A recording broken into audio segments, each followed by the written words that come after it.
Hello तो मैं आपका Sakya Arihant coaching centre मॉरियस class में आपका स्वागत है। आप लोग यूट्यूब पर मैथमेटिक्स रीजनिंग हिंदी पर चर्चा कर रहे थे। हम लोग आप लोग देखिएगा, लाइक फिर करिएगा। ठीक है, ये हिंदी का अगला सेट है। इस समय हम लोग हिंदी में 100 क्वेश्चन लेके सेट बना रहे हैं। आपके लिए परीक्षा दृष्टिकोण से बहुत ही इंपॉर्टेंट रहने वाला है, तो आप देखिएगा इसको। देखो, इसमें क्वेश्चन वही डाले जा रहे हैं जो क्वेश्चन संभावित परीक्षा में आ सकते हैं। ठीक है, तो एक अच्छा सेट बनाया जाता है। आपसे हम 5 सेट करवा चुके हैं, 3 4 4 हो चुके, 5वां सेट है ये आपका। अच्छा सेट है, सभी में 500 के क्वेश्चन लगभग है। किसी में 120 है, किसी में 100 है, किसी में हो सकता है 90 हो। ठीक है, तो इनको आप देखिएगा, लेक्चर करिएगा। ठीक, बहुत अच्छा सेट रहने वाला है। आप लास्ट तक बने रहिएगा। शुरुआत करते हैं हम लोग। किस धातु से भाषा शब्द की उत्पत्ति हुई है? भाषा भास धातु से बनी हुई है। किस बनी हुई है? भाप धातु से। धातु मतलब क्रिया का रूप होता है, क्रिया को भास धातु कहते हैं हम लोग। ठीक है, क्रिया का मूल रूप क्या कहलाता है? धातु कहलाता है। ठीक है, भाषा की मूल इकाई क्या है? तो भाषा की मूल इकाई ध्वनि है। क्या? ध्वनि। जिसे हम लोग लिपि में वर्ड कहते हैं। क्या कहते हैं हम लोग? वर्ड। ठीक है, और अर्थपूर्ण भाषा कहा जाए तो आप कहेंगे शब्द। अर्थपूर्ण भाषा की बात करें हम लोग तो शब्द, और भावपूर्ण भाषा की बात करें तो आप कहोगे वाक्य। ठीक है, ये तीनों इकाइयां ध्यान रखना। आप लोग कई बार पूछी जाती हैं आपसे। एक या अनेक का बोध कराने वाले शब्द क्या कहलाते हैं? जो एक और अनेक बोध कराएं उसे कहते हैं हम लोग वचन। क्या कहते हैं हम लोग? वचन। एक वचन और बहुवचन। एक एक व्यक्ति होगा तो एक वचन, और एक से अधिक है, दो या दो से अधिक है तो क्या कहलाएगा? बहुवचन। ठीक है भाई, अच्छे क्वेश्चन चल रहे हैं, आपको ध्यान देना है। ठीक है, सभी क्वेश्चन आपके लिए इंपॉर्टेंट लेके आए हैं। चलो लिखते हैं। अच्छा, कारक संख्या कितनी होती है? आप ध्यान रखना, 8। कितने होते हैं? 8। कौन सा चिन्ह विराम चिन्ह का प्रकार नहीं है? ठीक है, लाघव होता है, विवरण होता है। लाघव गोला बनाया था, विवरण में आप लोग एक डंडा करके ऐसे कर देते हैं। ठीक, निर्देशक होता है, वो भी कंडीशन ऐसे ही। ठीक है, छोटा एक बड़ा जरा अंतर है। तो ये आपके विवरण निर्देशक लाघव होते हैं। ठीक है, उपदेशक नहीं होता है, अतः ऑप्शन आपका सी से। ठीक है, अच्छा क्वेश्चन, ध्यान रखना आप लोग। विराम चिन्ह का उचित प्रयोग नहीं हुआ, ही बताना है। मैं मनुष्य में मानवता देखना चाहती हूँ, तो यहाँ पे अल्प विराम आना चाहिए, अर्ध विराम नहीं, छोटा सा। ठीक है, उसे देवता बनाने की मेरी इच्छा नहीं है। ठीक है, तो यहाँ पे अल्प विराम आना चाहिए, अल्प विराम आना चाहिए, अर्ध विराम नहीं आना चाहिए था, अपूर्ण विराम नहीं आना चाहिए था। ठीक है, तो यह बहुत दूर से, यह दूर से बहुत सुंदर, और यह दूर से बहुत दूर से आ रहा है। तो जब 2 बार आएगा तो विराम चिन्ह लगाना पड़ेगा, इसमें कोई दिक्कत नहीं। सुनो सुनो, 2 बार संबोधन आया, वह गा रही है। ठीक है, ये भी आ जाएगा आपको। प्रिय माँ से मैं आपका आभारी हूँ, ये भी ठीक है। ठीक है, इनमें सभी में सही है। यहाँ पे आपका अपूर्ण विराम नहीं होना चाहिए था, क्या होना चाहिए था? अल्प विराम होना चाहिए था, इसीलिए आपका ए सही हो जाएगा। गलत पूछा गया ना आपसे। ठीक है भाई, अर्थ के आधार पर वाक्य के भेद कितने होते हैं? तो ध्यान रखना, अर्थ के आधार पर वाक्य के कितने प्रकार होते हैं? 8। और रचना के आधार पर 3 होते हैं। और इसे उत्पत्ति के आधार पर पूछा जाए, उत्पत्ति के आधार पर, तो ये आपके 4 होते हैं। कितने होते हैं? 4। तत्सम तद्भव देशज विदेशज और संकर और होता है, वो 5वां पार्ट है, लेकिन 4 ही बताना है। ठीक है, और रचना का आधार पूछा जाए तो 3। ठीक है, और, और क्या कहते हैं, सॉरी, रचना का आधार पर शब्द की बात हो रही है, किसकी बात हो रही है? अलग रचना के आधार पे आपके वाक्य भी कई प्रकार के होते हैं? 3 ही प्रकार के होते हैं, सिंपल, साधारण, मिश्र और संयुक्त।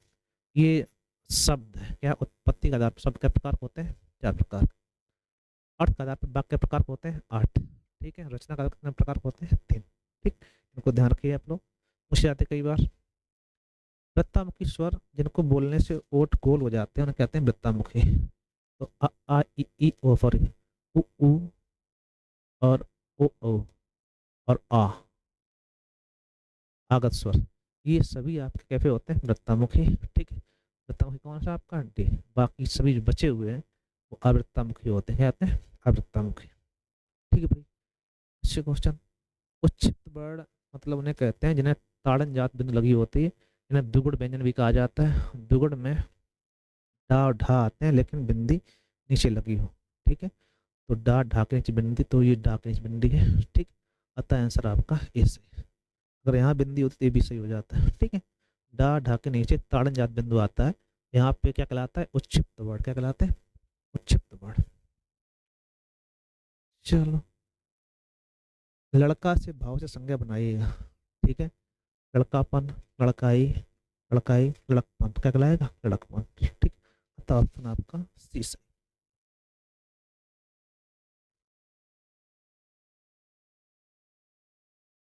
मदरा पीने का प्याला चषक कहलाता है। क्या कहलाता है, चषक। चष में आंख होती है, क्या होती है, आंख, ठीक। चषक, आधा सा का चषक कहलाता है मदरा पीने का प्याला, ठीक है। इसको ध्यान रखिएगा, नहीं चेस करते हैं लोग, चषक होता है, क्या होता है, चषक होता है। जो स्त्री के वशीभूत हो उसे कहते हैं स्त्रैण। क्या कहलाते हैं, स्त्रैण, ठीक है।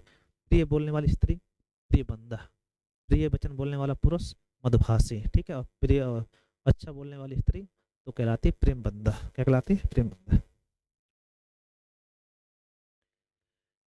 सवाल जवाब, बहस, हुज्जत या दिए गए उत्तर पर उत्तर के लिए एक शब्द कहलाता है प्रत्युत्तर। क्या कहलाता है, प्रत्युत्तर। या तो सवाल जवाब कह रहे हो तो प्रत्युत्तर करना आपको, या फिर बहस हुज्जत में भी प्रत्युत्तर होता है, उत्तर का उत्तर देना हो तब भी क्या कहते हैं हम लोग, प्रत्युत्तर। प्रथम संधि कौन सी, प्रति प्लस उत्तर होता है एड संधि। कौन संधि है, एड स्वर संधि, ठीक है। रखना कहीं पूछा जाता है। वह कन्या जिसके साथ विवाह का वचन दिया हो उसे क्या कहा जाता है, बाग दत्ता कहलाता है। बाग धन दत्ता, जिसको आपने बाग दे दिया हो तो का गा हो जाता है, बाग दत्ता हो जाएगा। अतः ऑप्शन आपका ठीक ए सही। जिसे आपने वचन दिया हो कि हम आपसे शादी करेंगे, प्रपोज नहीं कहते हैं, प्रपोज करेंगे, ठीक वही कंडीशन, जिसे आपने वचन दिया हो शादी करने से कहते हैं वाग दत्ता, ठीक है भाई। कोई समस्या, कोई समस्या नहीं। वर्तनी दृष्टि से शुद्ध है, ये इंपॉर्टेंट क्वेश्चन है, इसको ध्यान रखना, कई बार पूछा जाता है। उत धन श्रृंखल होता है, उत धन श्रृंखल, ठीक। अब जब ये श्रा का हो जाता है छा, इसका हो जाता है चा, तो हो जाएगा उच्च श्रृंखल, ऐसा, ठीक है। ऐसा बनेगा जाके, ये व्यंजन संधि होती है। और यहाँ पे ऑप्शन आपका डी से। शुद्ध वर्तनी में संधि समास उपसर्ग प्रत्यय का विशेष ध्यान रखा जाता है, तो आप शुद्ध शब्द वर्तनी आसानी से कर सकते हो, ठीक है। जैसे शुद्ध वर्तनी वाला शब्द चुनना आपको, ज्योतिषना, ठीक है।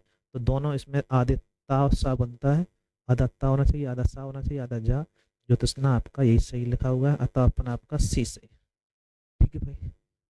ज्योतिषना किसका पर्यायवाची है, तो चांदनी का। आ बैल मुझे मार जानबूझकर मुसीबत मोल लेना, इसका शाब्दिक अर्थ हम क्या कहते हैं, मुहावरे का अर्थ होता है छेड़छाड़ करना, जानबूझकर मुसीबत में पड़ना, ठीक है। बलशाली के सामने वीरता दिखाना गलत बात, कायर होते हुए भी वीरता प्रदर्शन करना ये भी गलत बात। हाथ कंगन को अरसी क्या, पढ़े लिखे को फारसी क्या, ठीक है। तो प्रत्यक्ष को प्रमाण की आवश्यकता नहीं होती, बिल्कुल पढ़ा लिखा ना होना, विद्वान के धन की आवश्यकता ना होना, और एक अगला दिया गया आपसे, सुंदर महिला के जेब जरूरत नहीं होना, प्रत्यक्ष को प्रमाण की आवश्यकता नहीं होती। अतः ऑप्शन डी, ठीक है। प्रत्यक्ष प्रमाण अस्ति, प्रत्यक्ष को प्रमाण की आवश्यकता नहीं होती है। दुख ही जीवन की गाथ कथा रही, क्या कहूँ आज जो नहीं कही, करोड़स है, कौन सा रस है, करोड़स, ठीक है। उपवाक के भेद कितने होते हैं, तो उपवाक के आपको ध्यान रखना है, तीन भेद होते हैं। कितने भेद होते हैं, तीन, ठीक है। जैसे संज्ञा उपवाक हो गया, या फिर कहिएगा संज्ञा उपवाक और ये सर्वनाम उपवाक, ऐसे करके आपका उपवाक के तीन पार्ट आते हैं, इनको ध्यान रखिएगा, कोई नई बात नहीं है, ठीक।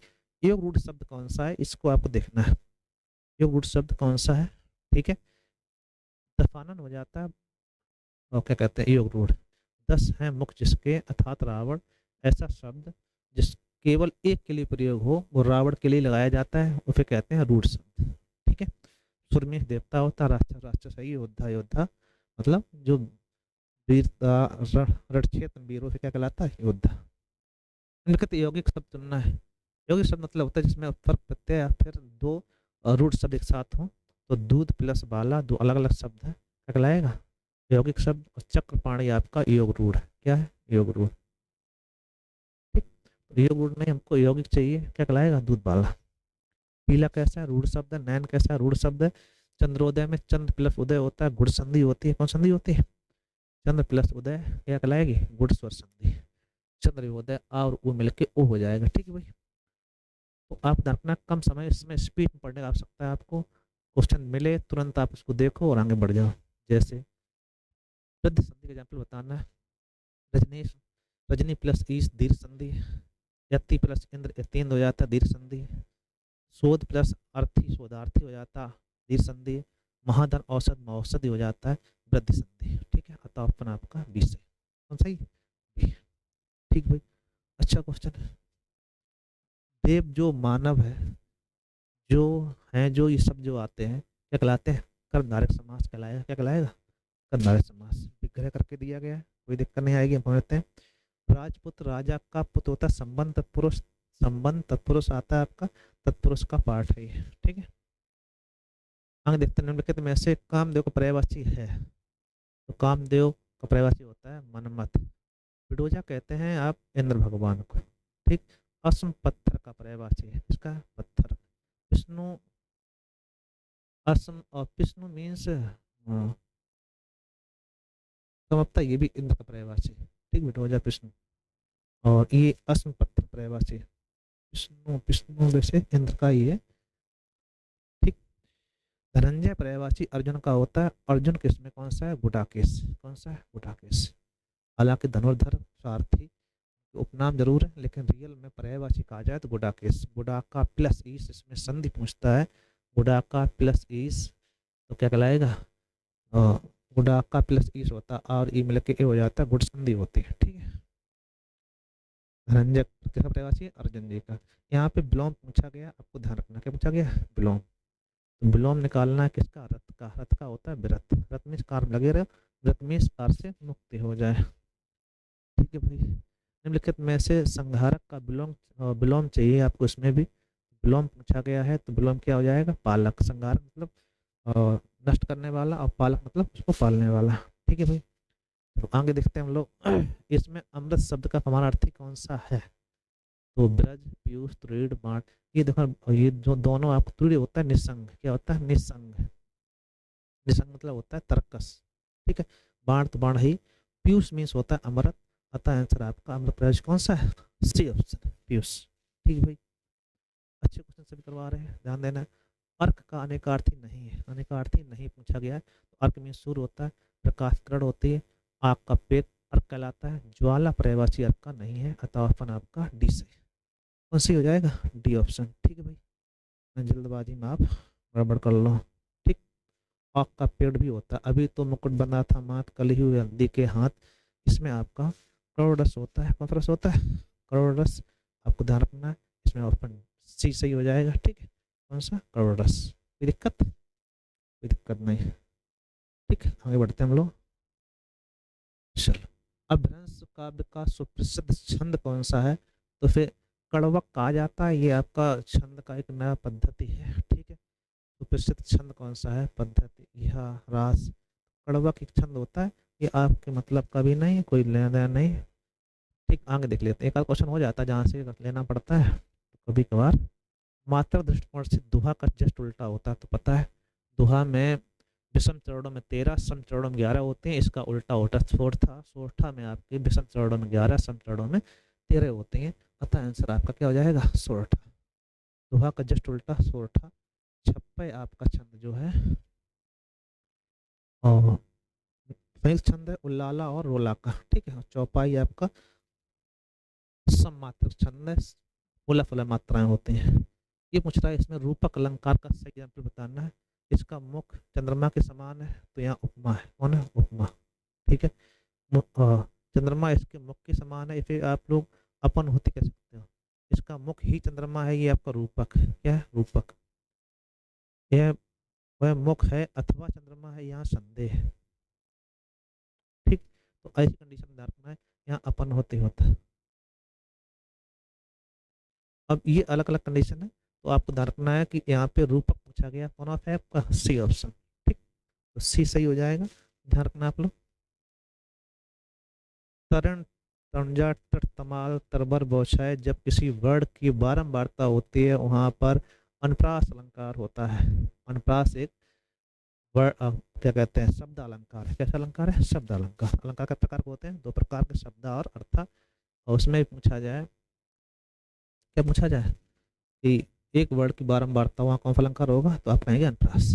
हिंदी की पहली कहानी लेखिका का नाम बताइएगा। बंग महिला, चंद्रकिरण, सत्यवर्ती, चंद्रकांता। तो इन्हें आपका बंग महिला कहा जाता है। ठीक है, तो कई जगह पे चंद्रकिरण मिल जाता है। ठीक है, तो ये इनमें ध्यान रखिएगा, बंग महिला इनको कहा जाता है। बंग महिला पहली कहानी लेखिका मानी जाती है। खड़ी बोली के सर्वप्रथम लोकप्रिय कवि कौन से माने जाते हैं? तो खड़ी बोली के सर्वप्रथम लोकप्रिय कवि अयोध्या उपाध्याय हरिऔध को माना जाता है। ठीक है, दिनकर, निराला, ये महत्वपूर्ण गुप्त को भी है तो संभावित खड़ी बोली से। ठीक है, अब आगे आप लोग देखेंगे, ये आपके पर्याय और क्या कहते हैं, पर्यायवाची पूछे गए। कौन सा है पर्यायवाची शब्द? ठीक है, ध्यान रखना आप लोग। कानन किसका पर्याय है? तो जंगल का होता है। जंगल मतलब वन। बेहब पक्षी का है। पुष्प पुष्प का है। भूसर, बेसर, नेसर, गधा पर्यायवाची। इसके पर्यायवाची गधर्व। गधर्व गधा का है और घूसर भी गधा का है। अश्वमेष होता है घोड़ा। क्या होता है? घोड़ा। मेघमेष होता है बादल। क्या होता है? बादल। ठीक है, अजामेश बकरी। ठीक, अजमेश बकरा होता है। अजमेश ब्रह्मा जी भी होते हैं। ठीक है, स्वच्छ मतलब होता है निर्मल। क्या होता है? निर्मल, पर्यायवाची। नीरज का अर्थ होता है कमल। पंकिल मीन्स कमल होता है। नीरज मीन्स बादल होता है। क्या होता है? बादल। इसका भी अर्थ पंकज या पंकिल एक ही बात है। ठीक है, शाश्वत का बिलोंग, शाश्वत का होता है चिरंतन, साकार कह सकते हो। क्या कहलाता है? शाश्वत का साकार। शासन जो स्पष्ट हो, सामने हो, साकार। ठीक है, चिरंतन मतलब जो लंबे समय तक रहता हो। लौकिक मतलब इस लोक संबंधित हो। आंशिक मतलब थोड़ा। ठीक है भाई, ये समझ में आए होंगे। अब यहाँ से बिलोंग, परसीमन को ससीमन बोला जाता है। ठीक है, ठीक है, कई जगह पे इसका निर्सीमन भी दिया जाता है, अलग बात है। ससीमन कहेंगे हम लोग, परसीमन का सरसीमन। ठीक है, और आगे पूछता है, मौखिक का विलोम लिखित होता है। क्या होता है? पठित का अपठित हो जाता है। अनाथ का विलोम सब चाहिए तो धनी, निर्धन, सनाथ और बेकार। अनाथ का क्या हो जाएगा? सनाथ। ठीक, अनाथ का विलोम क्या होता है? सनाथ। धनी का निर्धन होता है। अल्पज्ञ का बहुज्ञ होता है। क्या होता है? अल्पज्ञ का बहुज्ञ को या सर्वज्ञ को। अल्पज्ञ कम जानने वाला, सर्वज्ञ सब कुछ जानने वाला, कृतज्ञ उपकार को मानने वाला। उपकार को मानने वाला क्या कहलाएगा? कृतज्ञ कहलाएगा। ठीक है, उपकार को ना मानने वाला कृतज्ञ कहलाता है। जो कुछ जानता हो भिज्ञ और ना जानता हो अभिज्ञ। ठीक है, अब आगे संधि और दी गई है आपके लिए। महेश में संधि बताना, महाधन ईश क्या हो जाता है? महेश, ये आपकी एड़ और क्या कहते हैं, गुड़ संधि है। कौन संधि है? गुड़ संधि। सन्मत में समधन मति होता है। समधन मति। अन्वय में अनुधन अय होता है। अनुधन अय क्या हो जाएगा? अन्वय। एड़ संधि है। ठीक है, धरेश, धरा, धन, ईश होता है और ई मिलके ए हो जाता है। गुड़ संधि का एग्जाम्पल है कौन सा है? गुड़ संधि। ठीक है, तो ये आपके क्वेश्चन बनाए जा रहे हैं, सभी क्वेश्चन इंपॉर्टेंट है। हर तरफ क्वेश्चन आएगा आपका। तोता का किस शब्द का तोता शब्द तद्भव है? इसका होता है सुख तत्सम। क्या कहलाएगा? ये तद्भव। गोधूम तद्भव किसका है? तो आप कहेंगे गोधूम गेहूं का तत्सम है। गोधूम किसका तत्सम है? गेहूं। गेहूं तद्भव है और ये इसका क्या है? तत्सम। ये तद्भव है और ये आपका तत्सम। ठीक, इसको ध्यान रखना आप लोग। गोबर का गोमय होता है। क्या होता है? गोमय। तत्सम की बात करें, ये तद्भव है। गोमय तत्सम होता है। ठीक है, गाय का गौ हो जाता है। शीश शब्द का तत्सम होता है शीर्ष। शीर्ष मतलब शीर्ष, उसको खुद तत्सम क्या होता है? शीर्ष। निम्नलिखित में से कौन सा शब्द फारसी भाषा का है? तो अ, हजम, जिंदगी, फिक्र, लिफाफा। ठीक है, तो फारसी भाषा का शब्द इसमें जिंदगी है। और लिफाफा जो शब्द है संभवतः अरबी भाषा का है। ठीक है, वस्तु, स्थान, भाव, विचार के घोतक शब्द क्या कहलाते हैं? संज्ञक परिभाषा है। किसकी परिभाषा है? संज्ञक। ठीक है, वे शब्द संज्ञा, वस्तु, स्थान, भाव, विचारों के घोतक होते हैं, उन्हें कहा जाता है संज्ञा। ठीक है, जो संज्ञा बदले में बोले या सर्वनाम, जो संज्ञा सर्वनाम विशेषता होता है क्या कहलाएगा? विशेषण। और विशेषण विशेषता क्या कहलाएगा? आपका विशेष। और जिसकी विशेषता बताई जाए क्या कहलाएगा? वो विशेष। जो संज्ञा सर्वनाम की विशेषता बताते हैं विशेषण, और विशेषण की विशेषता बताओ फिर कहते हैं प्रविशेषण। क्या कहते हैं? व्युत्पत्ति के आधार पर, व्युत्पत्ति या उत्पत्ति एक ही बात होती है, कितने भेद होते हैं संज्ञा के? संज्ञा वही संज्ञा जो शब्द होती है, शब्द की संज्ञा बोलते हैं हम लोग। कितने प्रकार होते हैं? तीन। कितने होते हैं? उत्पत्ति, व्युत्पत्ति कहो या उत्पत्ति और रचना कहो, क्या भेद होते हैं? तीन। कौन कौन से? रूढ़, यौगिक, योग रूढ़। ठीक है। से व्यक्ति किस कारक के लिए प्रयुक्त होती है? तो कर्ण कारक या फिर अपादान कारक होता है, तो यहाँ कौन ऑप्शन दिया गया? कर्ण कारक। ठीक है, आगे देखते हैं हम लोग। किसमें सही सामासिक पद है ये बताना है। सामासिक पद किसमें सही है, इस पर चर्चा करनी है हम लोगों को। पुष्पधनवी, मंत्रिपरिषद, त्रिलोकी, दिवारात्रि, दिवस और रात्रि। देखो पुष्पधनवी पुष्पधनवा होता है, दिवारात्रि दिवस और रात्रि, मंत्रिपरिषद त्रिलोकी। तो यहाँ सामासिक पद की बात करें तो वैसे तो सभी सही है इसको छोड़कर। त्रिलोकी मतलब तीन लोकों का रहने वाला, अलग त्रिलोक होता है, त्रिलोकी नहीं होता है। दिवारात्रि दिवस और रात्रि। ठीक है। और मंत्री परिषद, मंत्रियों के लिए परिषद, तो दिवारात्रि भी आपका दिवस और रात्रि में बीच में डैश आना चाहिए था रियल में। तो यहाँ सही कौन होगा? मंत्री परिषद। मंत्रियों के लिए परिषद होता है, संबंध तत्पुरुष हो जाएगा। ठीक है। द्विव समास का उदाहरण कौन सा है? तो यहाँ आप देखना कि गगनचुंबी में आपका तत्पुरुष कहो या फिर तत्पुरुष ना कहो, तो यहाँ बॉबरी भी हो जाता है, अलग बात है। पंकज आपका बॉबरी समास है। त्रिभुवन क्या कहलाएगा आपका? द्विव समास। पहला पद संख्यावाची। और मंदार लिखा हुआ है, मंदांध, मदांध, मद में अंधा। ठीक है। तत्पुरुष का क्या कहते हैं? अधिकृत तत्पुरुष का क्या होगा? अधिकरण तत्पुरुष समास। ठीक है। द्वंद्व समास का उदाहरण है, इसको बताना। दफानन बॉबरी है, चिड़ीमा तत्पुरुष है, देहलता आपका देह रूपता कर्मधारय हो जाता है, रुपया पैसा क्या कहलाएगा? द्वंद्व समास। अतः ऑप्शन आपका डी से। अव्यय समास का एक उदाहरण जैसे यथाशक्ति का सही विग्रह होगा शक्ति के अनुसार। क्या हो जाएगा? शक्ति के अनुसार। ठीक है भाई। भाषा की सबसे छोटी इकाई भी बता चुके हम लोग क्या होती है? वर्ड, इसे हम लोग ध्वनि कहते हैं। भाषा की छोटी इकाई पूछी गई। वर्णमाला किसे कहते हैं? शब्द समूह को, शब्द के वर्णों के संकलन को, वर्णों के व्यवस्थित समूह को। ऐसा हो वर्णों का एक क्रमबद्ध अध्ययन हो, क्या कहलाएगा? वर्णमाला कहलाएगा। निम्नलिखित में से कंठ ध्वनियाँ कौन कौन सी है? का वर्ग आता है, का खा कैसी है? कंठ ध्वनियाँ। ठीक है, कोई दिक्कत? कोई दिक्कत नहीं। अच्छे क्वेश्चन है, ध्यान रखना आपको। जो देखने में प्रिय लगे उसे कहते हैं प्रियदर्शी। क्या कहते हैं? प्रियदर्शी। कष्ट से संपन्न होने वाला, कष्ट साध्य। ठीक। कष्ट और से संपन्न होने वाला, कष्ट साध्य। जिसका जन्म ना हुआ हो, अजन्मा। ठीक। वह भाई जो अन्न माता जन्म लिया हो उसे कहते हैं अन्योदर। क्या कहलाता है? अन्योदर। दूर की सोचने वाला, दूरदर्शी। क्या कहलाता है? दूरदर्शी। ठीक है, इसको ध्यान रखिए आप लोग। ये क्वेश्चन थे आपके, इंपॉर्टेंट थे। कुछ क्वेश्चन रिपीट हुए होंगे, अलग बात है। स्पीड में आप देखिएगा, लाइक फिर करिएगा। एक और सभी बच्चों को ये आप शेयर करिएगा एक एक करके। ठीक है, जिससे और बच्चों जुड़ सके। ठीक है, कोई दिक्कत? Thank you.